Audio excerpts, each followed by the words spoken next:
Part 3 इसलिए मुश्किल है, मैं व्यूअर्स आपको बार बार ये कहता हूँ, बताता हूँ कि जब आप लोग पार्ट 3 में चले जाते हैं तो आपको वो लालच आ जाता है, वो एक इसमें एक ऐसी खुशबू है जो पैसे, हाँ मैं तो ये बड़ा मज़ा है, पढ़ाओ यशी मारो, ये करो वो करो। मुश्किल जॉब है, जॉब तो कोई भी है मुश्किल है, लेकिन वो आप कॉन्ट्रैक्ट में चले जाते हैं, उनके पैसे बनाने होते हैं, उनके क्लाइंट कवर करने होते हैं और वो पास हो रहे होते हैं कुछ। तो पार्ट 3 का पास से कोई तल्लक नहीं है, ये मैं आपको बार बार बताता हूँ। 200 पास हो जाए, वो 200 पास को ले जाएं साथ अपने, लेकिन वो पास नहीं होगा। और पार्ट 3 में फिर क्या होता है कि आपका जब ट्रेनिंग बैच मिलता है आपको, तो आप फुली उसी के अंदर उसका क्या जी हम काम कर सकते हैं, या मैं वो काम की इजाज़त है, लेकिन क्या है कि आप अपना स्किल्स इम्प्रूव करें, वो प्रैक्टिस करें, जो आप ट्रेनिंग कर रहे हैं उसको इम्प्लीमेंट करें। वो तो आप फिर करते नहीं हैं, वो तो आप निकल जाते हैं महीने में, या वो जिस कंपनी के साथ है वो अगर कहीं को बंदा दे दिया उसने, या उसने उसको आपको बोल दिया तो आप वो करेंगे, लेकिन उसका असल फ़ायदा आपको नहीं हो सकता है। वो असल फ़ायदा उसी सूरत में हो सकता है, वो आपको फ़ायदा उसी सूरत में हो सकता है जिसका हो सकता है जब आप अपने ट्रेनिंग बैच को कम्प्लीटली इस्तेमाल करेंगे और उस सूरत में इस्तेमाल करेंगे कि आप पास हो के पार्ट 3 में चले गए, वो उन्होंने बैच दिया कि आप अपने स्किल्स को इम्प्रूव करें। उसका मतलब ये नहीं कि आप कॉन्ट्रैक्ट में चले जाएं और बड़ी बड़ी कंपनियों के अंदर चले जाएं।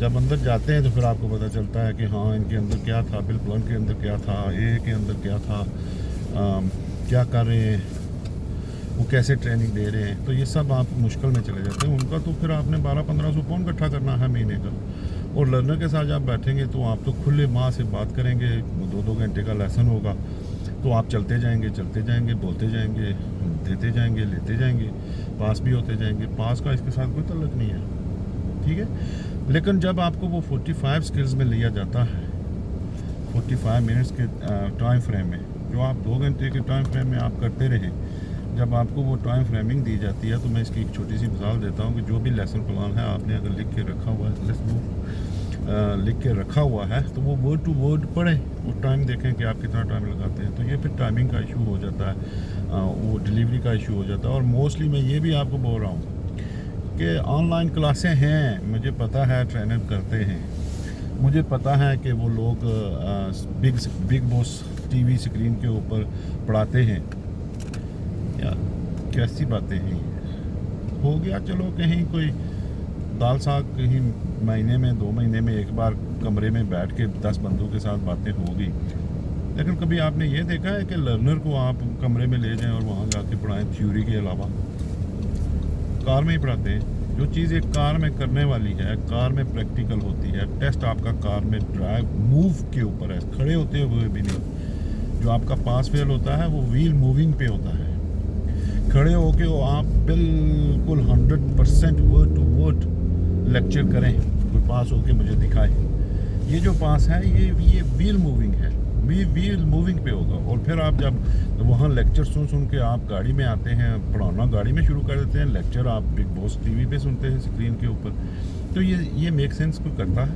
कोई हफ्ते में एक बार, मैं तो इसको बिलीव नहीं करता हूँ। सीधी सी बात है कि एक चीज़ होनी कार में है तो क्या कोई बिल्डर वर्क तो नहीं है कि आप वहाँ जाके सीख रहे हैं और बाहर जाके वो वही उसी तरह से आप करेंगे, कील लगाएंगे, जॉइंट डालेंगे। ये वो तो नहीं है, ये तो अनकार है। अनकार में आप एक रोड के ऊपर सुबह 6 बजे जाएं, 8 बजे जाएं, 12 बजे जाएं, शाम को 4 बजे जाएं, उसी रोड के ऊपर आपको कितने डिफरेंट सीन मिलेंगे।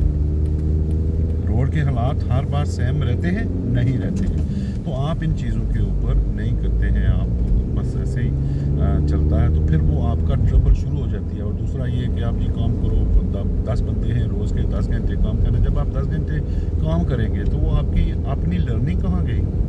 काम करने से आपकी लर्निंग तो नहीं आएगी। लर्निंग आएगी कि आप पीछे से जो कुछ सीख के आएंगे, जो कुछ आपको मिलेगा, उसी चीज़ को इम्प्लीमेंट करेंगे आगे लर्नर के ऊपर जाके। और उस तरह के लर्नर होने चाहिए फिर कि आप अगर पीछे आपके ट्रेनर ने आपको मूव ऑफ एंड स्टॉप पढ़ाया है, तो आप आ जाके मूव ऑफ स्टॉप की प्रैक्टिस करें उसके ऊपर। जंक्शन है तो जंक्शन की करें, अप्रोचिंग है तो अप्रोचिंग की करें, मर्जिंग है तो मर्जिंग की करें, क्रॉस रोड, ये सब इस तरह से होना चाहिए। और वो आपको डिसिप्लिन में ऑर्गेनाइज्ड कौन करेगा? आपको ये गाइडेंस कौन करेगा और ये आपको प्रैक्टिकली कौन करवाएगा? ये चीज़ें हैं। बैठ के तो यहाँ मैं भी बहुत कुछ बोल देता हूँ, और लोग भी बेशुमार हैं। लेट्स टॉक अबाउट स्किल्स जी, let's talk about lesson planning जी, let's talk about the risk responsibility sharing जी, let's talk about the transferring skills जी, I am gonna do this, I am gonna do that.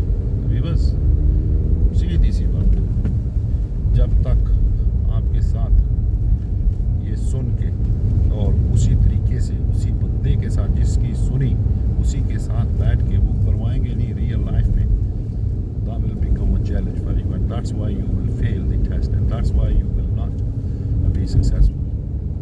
मेरी ये बातें थोड़ी कड़वी है, थोड़ी सब्र है, लेकिन आपने अगर पास करना है, आपने अगर इसको लेना है तो फिर आपको कोर कॉम्पिटेंसीज का, मैंने आज तक मैं भी टिकटॉक के ऊपर थोड़ा बहुत देखता हूँ, मैं भी ये करता हूँ। कोई एक आध है वो बंदा जो करता है मूव इनटू राइल प्लेस, जिसको मैंने देखा है कि वो कोर कॉम्पिटेंसीज कभी कभी उसके ऊपर बात करता है। क्यों? ये कोर कॉम्पिटेंसीज ये मुश्किल टॉपिक है, मेरे लिए आसान इतना नहीं है, लेकिन आसान इसलिए है कि मैंने इसको किया एग्ज़ामिनर के साथ। मेरे कुछ साथी थे जो इस फील्ड में थे, रिटायर हो गए और बाद में उन्होंने अपने ज्वाइनिंग कर ली अलग, तो वहाँ से फिर असल जो चीज़ है उसका पता चला कि इस चीज़ के ऊपर आप अगर माहिर हो जाएंगे तो वो तो मैंने फिर इसी के ऊपर किया, इसी के ऊपर खुद ट्रेनिंग ली। तो अल्लाह का फजल है, आपके सामने है सारा कुछ, छुपाया हुआ तो नहीं है। और अभी तक तो ये भी खुल के सामने नहीं आ रहा है कि पूरी कंट्री में, ये कमेंट करें ज़रा, इसको रिसर्च करें, पूरे यूके में कितने हैं ए ग्रेड? वो तो हैं, वो 30% मेरे ख्याल में हैं जिनका ए ग्रेड है 43+, लेकिन 51 वो DVSA का भी कोई इस तरह का डेटा नहीं है जहाँ से ये मिल सके।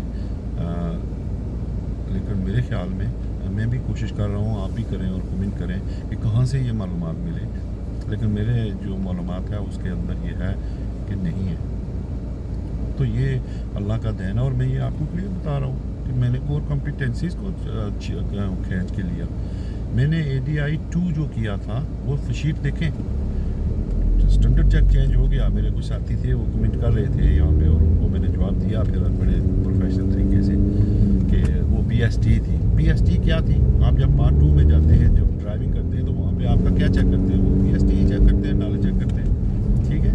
वही चीज़ें हैं, सिर्फ क्या हुआ कि एग्ज़ामिनर को पहले था कि उसने रोल प्ले करना था, वो चीज़ों को उसका खुद जिम्मेदारी थी, रिस्क मैनेजमेंट की और डायरेक्शन की। अब उन्होंने कहा कि नहीं जी, आप अपने वो जो नॉलेज है उसको स्किल्स के तौर पे अगले को ट्रांसफ़र करो लर्नर को, हम पीछे बैठ के देखेंगे, और जो एरिया और रिस्क मैनेजमेंट है उसको भी खुद डील करो। सीधी सी बात है। वो मैं कल भी एक वीडियो छोड़ चुका हूँ कि 6 है, 6 को जिस विजन से आप देखेंगे वो मुझे 6 नज़र आएगा, आपको मैं दिखाऊंगा तो 9 नज़र आएगा। तो उम्मीद है कि आपको इन हदायत से आपको असर होगा और आप सीखेंगे। इंटेलिजेंट लोग हैं, आप अक्लमंद लोग हैं, तो आपने लेना है। तो अगर किसी को मेरी ज़रूरत है कमेंट करे, मैं उसको नंबर शेयर करूँगा, आ जाए देखें। और अगर पास होना है, स्पेशली जो लोग आखिरी अटैम्प्ट में हैं उनके लिए तो ये मेरी हिदायत जो है वो गोल्डन एक डायमंड है, और वो आ जाए। मैं फिर देखूँगा अल्लाह के फजल करम से अगर मेरे साथ चले तो क्या। ओके साहब, थैंक्स।